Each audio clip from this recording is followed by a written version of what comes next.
హోదా పోస్తూ ప్రజల పక్షాన ఉండి ప్రభుత్వం చేసే మంచి చెట్లకు మంచి పనులు చేస్తే మెచ్చుకోవడం, లేకపోతే సలహాలు ఇవ్వడం, అసెంబ్లీకి రావడం, ప్రతిపక్ష శాసనం అంటే అంత ముఖ్యమైన పాత్ర.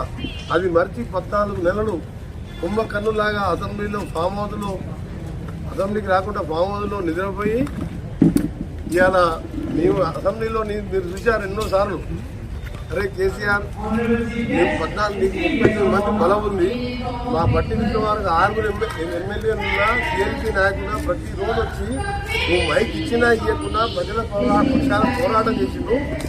ఆ పోరాట ఫలితంతోనే మా ప్రభుత్వం కూడా అధికారంలోకి వచ్చింది.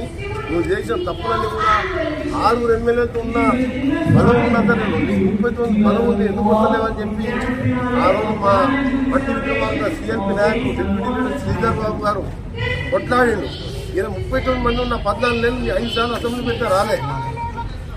నేను ఛాలెంజ్ చేసిన హరీష్ రావు, కేటీఆర్ మారే మీరు బచ్చగాని మీరెందుకు మాట్లాడుతున్నావు, మీ మావని మీ నాయనని రమ్మని చెప్పు, ఛాలెంజ్ చేద్దాం. మీ 10 సంవత్సరాల పాలన మా ప్రభుత్వం ఏం చేస్తుందో తెలుసుకుందాం, మీ బచ్చగాలతో మేమెందుకు మాట్లాడుతామని నేను ఎన్నోసార్లు చేసినా నాకు ఇవాళ సంతోషంగా అనిపిస్తుంది.